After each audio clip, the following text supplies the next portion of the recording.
Hi guys, Mark here with Wolters World. We're in Xi'an, China. You may know this place better as the home of the Terracotta Warriors. So awesome, you really have to come here to check it out.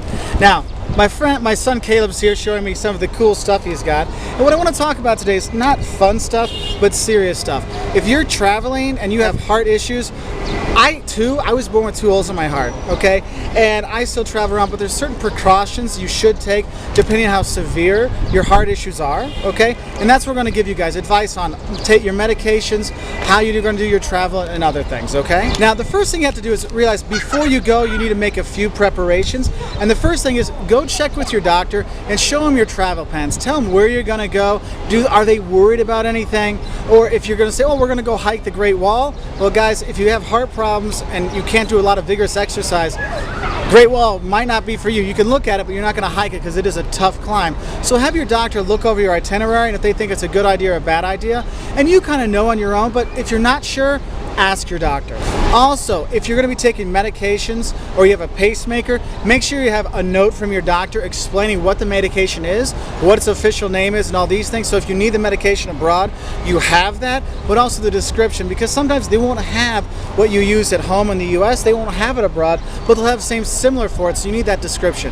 And with pacemakers, you need that information, because if you're going to the airport, you need to be able to tell them, hey, I can't go through the x-ray machine or something like that because it affects my pacemaker. You need to have all these things written out so you can show them, look, this is the certificate, this proves what the pacemaker is, okay? Because I have seen some issues with that, especially if you're going in China. When you take the train, you have to go through a metal detector, and so you might be like, hey, I need help. So maybe get these things written down so you can show them, because official documents go a lot farther than you just saying, I have a pacemaker, okay? Also, if you have stents or anything like that, make sure you have the doctor's note as well, because they'll show up on that twirly thing. You know, not the normal x-ray machine, but the body scan thing, those will show up. So you might need to have something to explain what those are, okay? Now, when you're on your flight going places, there's a few advice that people with heart problems really should take into consideration. One, you need to drink a lot of water. I know it's nice when the beer is free and the wine is free, but you need to stay away from alcohol and caffeinated drinks when you're flying. You want to have water, because the alcohol and the caffeine and all the salty stuff will bunch up things, and you don't want that. You want everything flowing through, so make sure you're drinking a lot of water when you're on the plane. Also, you want to go for a walk every 90 to 100, every hour to 2 hours. Get up, walk up and down the plane. Yes, you're going to be that person, but you know what? If you're drinking all that water, you're going to be up anyway. But getting that walk gets the circulation going, so you don't get any blood clots and things like that, because this does happen. And do those, if you look in the magazines in the plane, they'll tell you how to use your feet and stuff like that to stretch them out. You want to do these things, okay? Now, in terms of your medication, make sure you keep it in the original prescription bottle. Now, I know that takes up a lot of space, but the problem is, guys, do you really want to spend a night in jail because you had a bag full of pills? No. So bring those things, bring all the original prescription things with you. Also, bring it in your carry-on, because your bag might get lost. Someone might take your stuff out of your bag. So bring it on your carry-on. I know it makes it for a really heavy carry-on, but guys, if it's your medication you have to take, that's what you really should do, okay? Also, realize if you're running low on your medication and you're planning that, oh, I'll get home and get my prescription, realize your plane may be delayed, so go to your doctor and get like a double dose before you go, just in case you get delayed. And your doctors are usually pretty understanding for this. If you show them, look, I'm going to be going here, let's make sure I have all my medicine before we go, they'll give you the double dose. You should be okay. Also, make sure in your phone you have your doctor's phone number and your pharmacist's phone number, so in case anything happens, you can call them directly, because then they can find them. Because if you're trying to find Walgreens in Champaign, Illinois' phone number while you're in China, you got a problem, okay? So make sure you bring all those numbers with you. Now, the fun part, insurance. What if something does go wrong?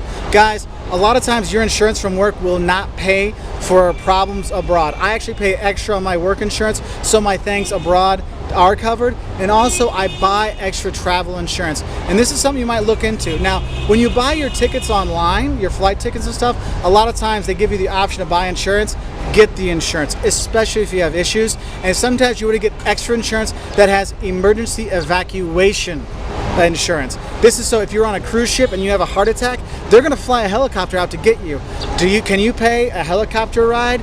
Think of these things like that. And a lot of them, sometimes only $50 to $100. It's well worth the peace of mind, because you never know what's going to happen. And the last thing we look at is just overall travel advice. One thing, guys, Don't press your limits. If you've had surgery, open heart surgery, or angioplasty, or these things, remember, you can't do everything you did before. I know, it sucks, but you have to limit yourself. If you're going to the Great Wall, say, you know what, when I get tired, I'm going to stop and come back down. I met an old man when I was going up the hill, going up the Great Wall. He got up about, like 50 meters, and he sits down. I'm like, you need some help up? He's like, no, this is as far as I'm going to go. I'm going to go back down. Yes, you paid all that money to go, but even if you go up 20 steps, it's a fantastic view. But he knew his limits, and you need to know yours. How far can you go? Okay, so make sure you have that. And if you travel with a group of people, tell them, look, I can't go all the way every day. Some days I'm going to have to go back to the hotel. So plan for days off and time off when you are going on your trips, because you won't be able to go. Okay? Also, something you need to know is limit your baggage. Don't bring tons of luggage, because you're going to be lugging it, especially in Asia. There's nobody going to be helping. You're going to be picking these things up, throwing it all over the thing, lugging it up steps, things like that. It's a lot of stress on your heart. Okay? So pack light. My wife has a lot of videos on packing light and packing smart. So watch some of those to give you some ideas of how to pack better for your trips. Pack lighter so it's less stress on your body. And another thing you need to look at is less stress on your soul. When you're going traveling, look at the place you're going to go. Is it going to be relaxing? Are there relaxing options when I'm there? Go and take them.